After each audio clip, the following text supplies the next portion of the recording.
நான் சொல்றத கொச்சையா எடுத்துக்க வேணாம். விஜய்னு இயக்குனர் அமீர் தாவேகா தலைவர் விஜய் குறித்து சில விஷயங்களை வெளிப்படையா ரொம்பவே காட்டமா சொல்லியிருக்காரு. இந்த விஷயம் தான் இப்போ சோசியல் மீடியால பேசும் பொருளா இருக்கு. தாவேகா சார்பா இன்னைக்கு மகாபலிபுரத்துல ஒரு பிரைவேட் ஹோட்டல்ல மகளிர் தின விழா கொண்டாடப்படுது.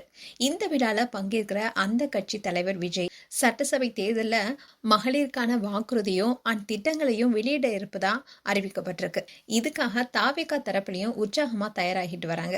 இதற்கிடையில தான் தாவேகா நடத்துற மகளிர் தின விழா ஒரு கேவலமான நிகழ்ச்சின்னு இயக்குனர் அமீர் பேசியிருக்காரு. ரீசெண்டா தான் விஜய் மனைவி சங்கீதா விவாகரத்து கோரி செங்கல்பட்டு நீதிமன்றத்துல மனு தாக்கல் செஞ்சாங்க. அதுல தாவேகா தலைவர் விஜய் 2021ஆம் ஆண்டு முதலே திருமணம் மீறிய உறவுல இருப்பதா குற்றம் சாட்டியிருந்தாங்க.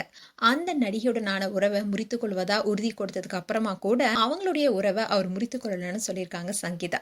அதே மாதிரி அந்த நடிகையும் தொடர்ச்சியா விஜய் கூட எடுத்த போட்டோஸை சோசியல் மீடியால வெளியிட்டு வந்ததுனால நானும் என்னுடைய மகனும் மகளும் சொல்ல முடியாத துயரத்துல இருந்ததா சொல்லியிருந்தாங்க.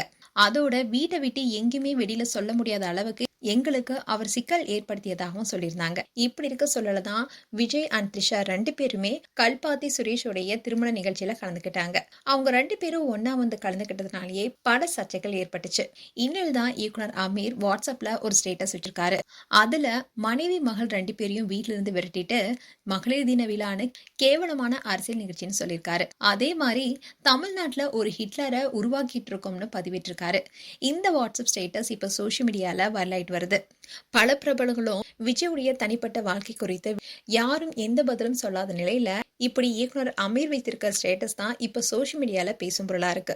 மேலும் உங்களுடைய கருத்துக்களை கமெண்ட் செக்ஷன் சொல்லுங்க. இது போன்ற வீடியோஸை பார்க்க நியூஸ் தமிழ் கிட்ஸ் சேனலை சப்ஸ்கிரைப் பண்ணுங்க. மறக்காம நோட்டிபிகேஷன் பட்டனை கிளிக் பண்ணுங்க.